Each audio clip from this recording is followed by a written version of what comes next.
ಮಗು ಹುಡ್ತು ಕಣವ. ಹೌದೇನ್ಲ? ಯಾವ ಮಗು? ಹೆಣ್ಮಗು. ಜನರಲ್ ವಾರ್ಡ್ ಖಾಲಿ ಇಲ್ಲ, ಸ್ಪೆಷಲ್ ವಾರ್ಡ್ ಕೊಡ್ಲಾ? ಆ ಮುದುವೆಗೆ ಸ್ಪೆಷಲ್ ವಾರ್ಡ್ ಏನ್ ಬೇಡ, ಜನರಲ್ ವಾರ್ಡ್ ಕೊಡಿ. ರೀ ಒಂದ್ಸತಿ ಹೇಳಿದ್ರೆ ಅರ್ಥ ಆಗ್ತಿಲ್ವೇನ್ರಿ? ಜನರಲ್ ವಾರ್ಡ್ ಖಾಲಿ ಇಲ್ಲ ಅಂತ. ಅದೊಂದ್ ಮೂಲೆ ಆಕೆ ಬಿದ್ದು ಸಾಯ್ಲಿ ಅವಳು. ಏನ್ ಮನುಷ್ಯ ಏನ, ಹೋಗಿ ಕರ್ಮ.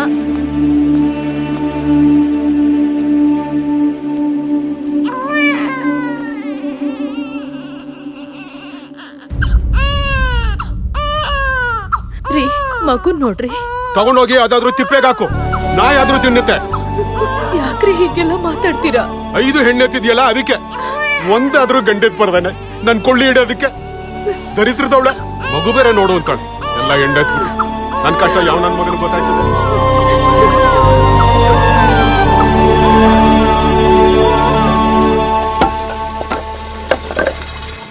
ರಾಮಣ್ಣ, ಇವತ್ ಬಗಿನ ನನ್ ಮಗನ್ ನಾಮಕರಣ. ನೀನ್ ಹೆಂಡ್ತಿನೋ ನೀನ್ 5 ಹೆಣ್ಮಕ್ಳನ್ನು ಕರ್ಕೊಂಡ್ ಬಂದ್ಬಿಡಪ್ಪ, ಮರಿಬೇಡ. ಕರ್ಕೊಂಬತ್ತೀನಿ ಕಡೋಗು. ಏನ್ ಜಗತ್ತಲ್ಲಿ ಯಾರು ಗಂಡು ಹುಡ್ಸಿಲ್ಲ, ಇವನೇ ಹುಡ್ಸಿರೋದು. ಹೇಳಕ್ ಬಂದ್ಬಿಡ ಇಲ್ಲಿ ದೊಡ್ಡ ನಾಯಕ ಇಲ್ಲಿ. ನೋಡ ಇಲ್ಲಿ ಎಂತ ತಿರಿಕೆ ನನ್ ಮಕ್ಳೆಲ್ಲ ನನ್ ಬಗ್ಗೆ ಏನ್ ಮಾತಾಡ್ತಾರೆ ಅಂತ. ಒಂದ್ ಗಂಟೆ ಬರ್ದಾಗ ನೋಡಿ ಊರ್ ತುಂಬಾ ಗಂಡು ಹುಡ್ತವೆ, ನನಗೊಂದು ಗಂಡೆತ್ಲಿಲ್ವಲ್ಲೇ ನೀನು.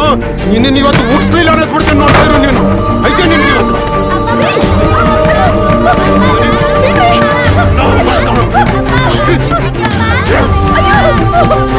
ಆದ್ರೆ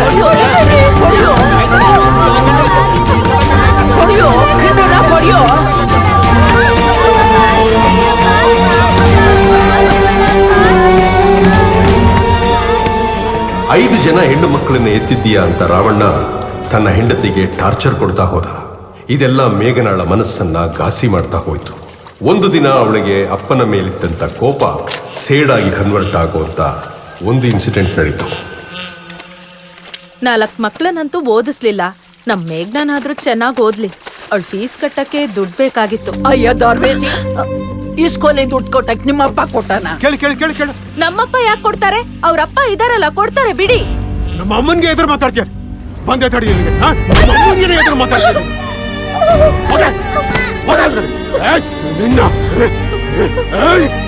ಮಕ್ಳಿಗೆ ಯಾಕೆ ಹೊಡಿತೀರಾ? ಅವ್ರೇನ್ ತಪ್ಪು ಮಾಡಿದ್ದಾರೆ? ಅವ್ರದೆಲ್ಲ ಕಡೆ ತಪ್ಪು, ನಿಂದು. 5 ಹೆಣ್ಣೆತ್ತಿದ್ಯಲ್ಲ ಅದಕ್ಕೆ. ಹೊಟ್ಟೆಲ್ ಇದ್ದಾಗ್ಲೇ ಹೆಣ್ಣು ಅಂತ ಗೊತ್ತಾಗಿದ್ರೆ ಹಂಗೆ ಒದ್ದೆ ಸಾಯಿಸ್ಬಿಡ್ತಿದ್ದೆ ಅದನ್ನ. ಯಾಕ್ರಿ ಹೆಣ್ಣು ಹೆಣ್ಣು ಅಂತೀರಾ? ಮಕ್ಳನ್ನೇನ್ ಹಂಗೆ ಹುಟ್ಟಿಸ್ಬಿಟ್ಟ? ನೀವು ಗಂಡ್ಸಲ್ವಾ? ಹುಟ್ಟಿಸ್ಬೇಕಾಗಿತ್ತು ಗಂಡ್ ಮಗು. ಎಂತ ಮಾತಾಡ್ತಾಳೆ ಇವಳು? ಅಯ್ಯೋ ಅಯ್ಯೋ ಅಯ್ಯೋ ಅಯ್ಯೋ, ಎಷ್ಟು ಮಾತಾಡ್ತಾಳೆ ಇವಳು. ಹೊಡು ಸಾಯ್ತಾಳೆ.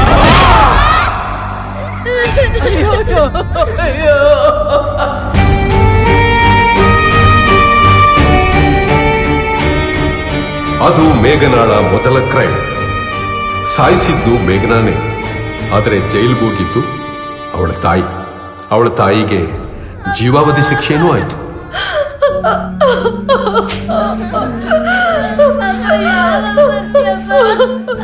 ಅಳ್ಬೇಡಿ ಮಕ್ಕಳೇ, ಅಳ್ಬೇಡಿ.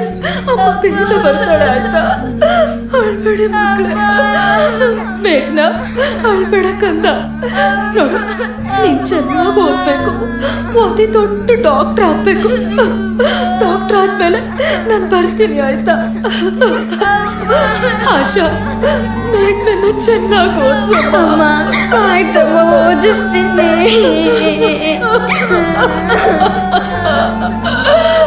ನಾನು ಬೇಗ ಬಂದ್ಬಿಡ್ತೀನಿ, ಆಯ್ತಾ? ಅವಳ ಅಕ್ಕ ಕೂಲಿ ನಾಲಿ ಮಾಡಿ ಅವಳನ್ನ MBBS ಓದಿಸ್ತಾಳೆ. ಆಗಲೇ ನಿಮ್ಮಿಬ್ಬರ ಭೇಟಿಯಾಗಿತ್ತು, ಪ್ರೀತಿನೂ ಶುರುವಾಗಿತ್ತು. ನಿಮ್ಮ ಪ್ರೀತಿನಲ್ಲಿ ಮೇಘನ ಸಂತೋಷವಾಗೇ ಇರ್ತಾಳೆ. ಆದರೆ ಆ ಒಂದು ಫೋನ್ ಕಾಲ್ ಅವಳನ್ನ ಈ ಪರಿಸ್ಥಿತಿಗೆ ತಂದು ನಿಲ್ಲಿಸಿದೆ. ಆ ಫೋನ್ ಕಾಲ್ ಬೇರೆ ಯಾರದ್ದು ಅಲ್ಲ, ನಿಮ್ಮ ಅಣ್ಣ ವಿಜಯ್.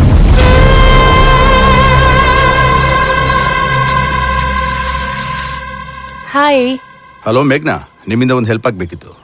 ಹೇಳಿ ವಿಜಯ್ ಅವರೇ. ಅದು ನನ್ನ ವೈಫ್ ಪ್ರೆಗ್ನೆಂಟು, ಅದಕ್ಕೋಸ್ಕರ ಯಾವ ಮಗು ಅಂತ ತಿಳ್ಕೊಬೇಕಿತ್ತು. ಅದ್ಯಾಕೆ? ನಂಗೆ ಈಗ ಆಲ್ರೆಡಿ ಒಂದು ಹೆಣ್ಮಗು ಇದೆ, ಮತ್ತೆ ಇನ್ನೊಂದು ಹೆಣ್ಣಾದ್ರೆ ಬಹಳ ಕಷ್ಟ ಆಗುತ್ತೆ. ನಾನು ಬಹಳ ಕಡೆ ವಿಚಾರಿಸಿದೆ, ಆದರೆ ಯಾರೂ ಹೇಳಿಲ್ಲ.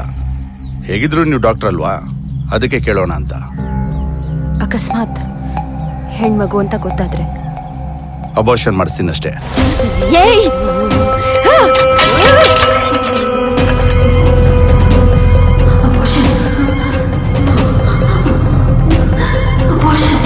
ಎಲ್ಲ ಮರೆತಿದ್ದ ಮೇಘನಾಗೆ ಮತ್ತೆ ಮತ್ತೆ ಆ ಡಿಸೀಸ್ ಟ್ರಿಗರ್ ಆಗುತ್ತೆ. ಮೇಘನ ಎಷ್ಟೇ ಹೇಳಿದ್ರು ನಿಮ್ಮ ಅಣ್ಣ ಬಿಡೋಲ್ಲ. ನೀವ್ ಎಷ್ಟ್ ಸಲ ಹೇಳಿದ್ರು ಅಷ್ಟೇ ನಾನು ಆ ಕೆಲಸ ಮಾಡಲ್ಲ, ನಿಮ್ಗೂ ಆ ಕೆಲಸ ಮಾಡಕ್ ಬಿಡಲ್ಲ. ಪದೇ ಪದೇ ಫೋನ್ ಮಾಡಿ ಡಿಸ್ಟರ್ಬ್ ಮಾಡ್ತಾನೆ. ಹಲೋ ಮೇಘ್ನಾ, ನಂಗ್ ಫೋನ್ ಮಾಡ್ಬೇಡಿ ಅಂತ ಹೇಳಿಲ್ವಾ? ಪ್ಲೀಸ್ ನಾನು ಸ್ವಲ್ಪ ಹೇಳದ್ ಕೇಳಿ. ನಾನು ಆ ಕೆಲಸ ಮಾಡಕ್ ಆಗಲ್ಲ. ನೀವ್ ಫೋರ್ಸ್ ಮಾಡಿದ್ರೆ ನಾನು ಪೊಲೀಸ್ ಕಂಪ್ಲೇಂಟ್ ಕೊಡ್ತೀನಿ. ಕೊನೆಗೊಂದಿನ ಚಿಕ್ಕಮಗಳೂರಿನ ಸೃಷ್ಟಿ ಆಸ್ಪತ್ರೆಯಲ್ಲಿ ಈ ಕೆಲಸ ಮಾಡ್ತಾರೆ ಅಂತ ಗೊತ್ತಾಗಿ ಚೆಕ್ ಮಾಡಿಸಿದಾಗ ಅದು ಹೆಣ್ಣು ಮಗು ಅಂತ ಗೊತ್ತಾಗತ್ತೆ. ಆಗ ನಿಮ್ಮ ಅತ್ತಿಗೆ ಮೇಘನ ಹತ್ರ ಬಂದು ಹೇಗಾದ್ರೂ ಮಾಡಿ ಮಗುನ ಉಳಿಸ್ಕೊಡಿ ಅಂತ ಗೋಳಾಡ್ತಾಳೆ. ಪ್ಲೀಸ್ ಕಡೆ, ನಿನ್ ಕಾಲಿಗೆ ಬೀಳ್ತೀನಿ ಪ್ಲೀಸ್. ನಿನ್ ಗಂಡ ನನ್ ಮಾತನ್ನು ಕೇಳ್ತಾ ಇಲ್ಲ. ನೀನೇ ಡಿಸೈಡ್ ಮಾಡು. ನಿನ್ ಗಂಡ ಬೇಕಾ ಇಲ್ಲ ಮಗು ಬೇಕಾ? ನನಗೆ ನನ್ನ ಮಗುನೇ ಬೇಕು. ಆಗ ರೆಡಿ ಆಗುತ್ತೆ ನಿಮ್ಮ ಅಣ್ಣನನ್ನ ಸಾಯಿಸೋ ಪ್ಲಾನ್. ಅವತ್ತು ಅಬಾರ್ಷನ್ ಮಾಡಿಸೋದನ್ನ ನೆಕ್ಸ್ಟ್ ಡೇಗೆ ಪೋಸ್ಟ್ಪೋನ್ ಮಾಡಿಸಿ ಆಂಟನಿ ಗೆಸ್ಟ್ ಹೌಸ್ನಲ್ಲಿ ಸ್ಟೇ ಆಗೋ ಥರ ಪ್ಲಾನ್ ಮಾಡ್ತಾಳೆ. ವಿಜಯ್ ನಿದ್ರೆಗೆ ಜಾರಿದ ತಕ್ಷಣ ಮೇಘನ ಜೋಲ್ಪಿಡೆನ್ ಅನ್ನೋ ಸ್ಪ್ರೇನ ತಂದು ವಿಜಯ್ ಮೂಗಿಗೆ ಹೊಡಿತಾಳೆ.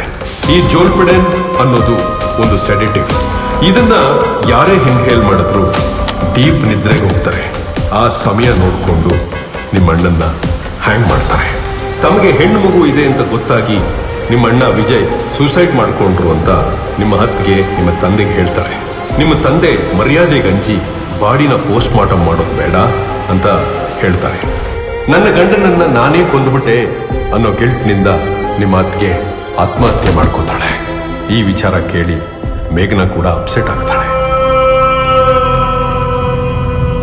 ಅವಳ ಡಿಸೀಸ್ ಕೂಡ ಸಿವಿಯರ್ ಆಗುತ್ತೆ. ಹೆಣ್ಣು ಭ್ರೂಣ ಹತ್ಯೆ ಮಾಡೋರ್ನೆಲ್ಲ ಕೊಂದು ಬಿಡಬೇಕು ಅಂತ ತೀರ್ಮಾನ ಮಾಡ್ತಾಳೆ. ಅದರ ಪ್ರಕಾರ ಡಾಕ್ಟರ್ ಪ್ರಿಯಾಂಕಾ ಹತ್ರ ಅಬಾರ್ಷನ್ ಮತ್ತೆ ಫೀಟೋಸ್ ಐಡೆಂಟಿಫಿಕೇಶನ್ ಮಾಡಿಸೋಕೆ ಬರೋ ಪೇಷಂಟ್ಸ್ಗಳನ್ನೆಲ್ಲ ತನ್ನ ಹತ್ರ ಕರೆಸ್ಕೋತಾಳೆ. ಅಬಾರ್ಷನ್ ಮಾಡಿಸು ಅಂತ ನಿನ್ ಗಂಡ ಹೇಳ್ತಾ ಇರೋದು ಅದೊಂದು ಮಾನಸಿಕ ಕಾಯಿಲೆ. ಅದು ಹೋಗ್ಬೇಕು ಅಂದ್ರೆ ಈ ಮಾತ್ರೆನ 1 ತಿಂಗಳು ಕೊಡು. ಅವನಿಗೆ ಗೊತ್ತಾಗದೆ ಇರೋ ಕೊಡು. ಅದೇ ಈ LSD ಟ್ಯಾಬ್ಲೆಟ್. ಒಬ್ಬ ನಾರ್ಮಲ್ ಮನುಷ್ಯ ಈ ಟ್ಯಾಬ್ಲೆಟ್ ತಗೊಂಡ್ರೆ ಡಿಪ್ರೆಷನ್ಗೆ ಹೋಗ್ತಾನೆ, ಆಂಗ್ಸೈಟಿ, ಪ್ಯಾರನೋಯಿಯಾ ಆಗುತ್ತೆ. ಅದು ಏನೋ ಗೊತ್ತಿಲ್ಲ ಸರ್, ತುಂಬಾ ಭಯ ಆಗ್ತಿದೆ. ಪ್ಯಾನಿಕ್ ಆದ್ರಂತೂ ಬಹಳ ಬೇಗನೆ ಸಾಯ್ತಾರೆ.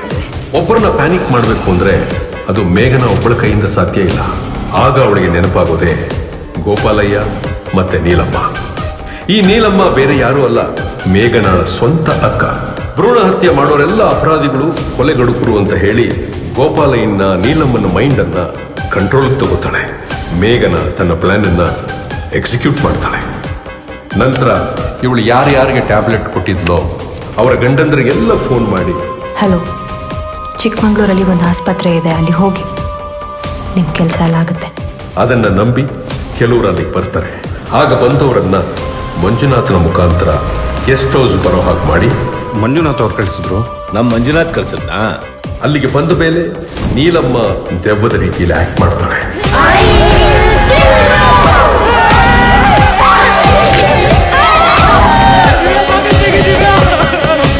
ಸೊ ಎಲ್ಲರೂ ದೆವ್ವ ಇದೆ ಅಂತ ಹೆದರಿ ರಾತ್ರೋರಾತ್ರಿ ಅಲ್ಲಿಂದ ಜಾಗ ಖಾಲಿ ಮಾಡ್ತಾರೆ.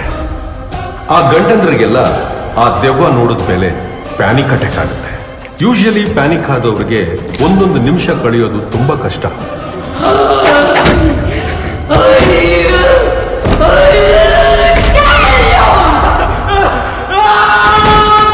ಇದೇ ಇಶ್ಯೂಸ್ ಇಂದ ಆ ದೆವ್ವದ ಹೆದರಿಕೆಯಲ್ಲೇ ಸುಸೈಡು ಮಾಡ್ಕೊಂಡಿದ್ದಾರೆ.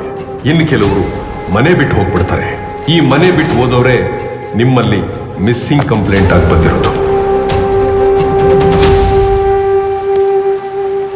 ಇದೇ ನಡೆದಿದ್ದು ಪೃಥ್ವಿ. ಮೇಘನ ಮಾಡಿದ ತಪ್ಪೆ. ಇದನ್ನೆಲ್ಲ ಮಾಡಿದ್ದು ಆ ಭ್ರೂಣಗಳನ್ನು ಉಳಿಸ್ಕೊಳ್ಳೋದಕ್ಕೆ. ತಾಯಿ ಹೊಟ್ಟೆಯಿಂದ ಹೊರಗಡೆ ಬಂದ ದಿವಸ ನಾವೆಲ್ಲ ಆ ಮಗುವಿನ ಹುಟ್ಟು ಹಬ್ಬ ಅಂತ ಸೆಲೆಬ್ರೇಟ್ ಮಾಡ್ತೀವಿ. ಆದರೆ ಅದು ತಪ್ಪು. ಭ್ರೂಣ ಯಾವಾಗ ತನ್ನ ತಾಯಿ ಹೊಟ್ಟೆಯಲ್ಲಿ ಉಸಿರಾಡಕ್ಕೆ ಶುರು ಮಾಡುತ್ತೋ ಅವತ್ತೇ ಆ ಮಗುವಿನ ನಿಜವಾದ ಹುಟ್ಟು ಹಬ್ಬ. ಅಂಥ ಮಕ್ಕಳನ್ನು ಸಾಯಿಸ್ತಾರಲ್ಲ, ಅವರಿಗೆ ನಿಜವಾದ ಮಾನಸಿಕ ಕಾಯಿಲೆ ಇರೋದು. ಹೀಗೆ ನೀವೇ ಡಿಸೈಡ್ ಮಾಡಿ. ಮೇಘನಾಗೆ ಮೆಡಿಕಲ್ ಟ್ರೀಟ್ಮೆಂಟ್ ಕೊಡ್ತೀರಾ ಇಲ್ಲ ಪೊಲೀಸ್ ಟ್ರೀಟ್ಮೆಂಟ್ ಕೊಡ್ತೀರಾ? ಹೋಗಿ ಮಾತಾಡಿಸಿ.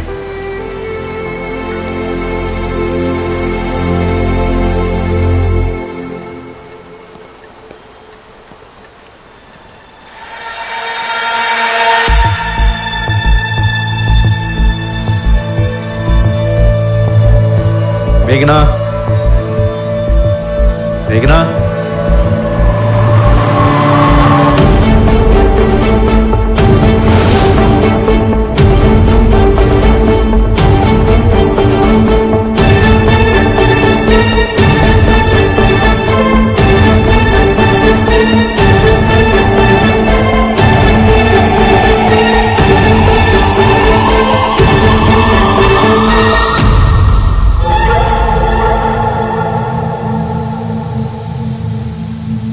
ಮೇಘನಾ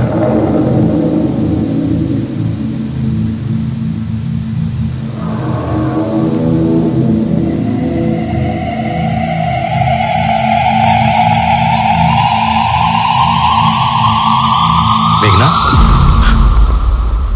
ಮೇಘನಾ ಏನಾಯ್ತು ಮೇಘನಾ ಮೇಘನಾ ಇದ್ದಾಳು ಮೇಘನಾ ಡಾಕ್ಟರ್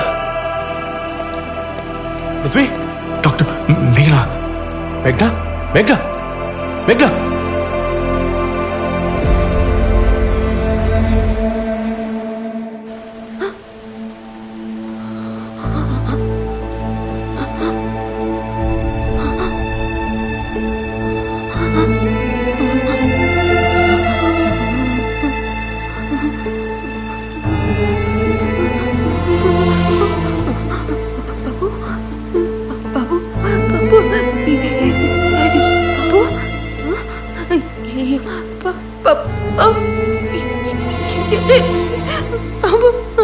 ಬಾಬು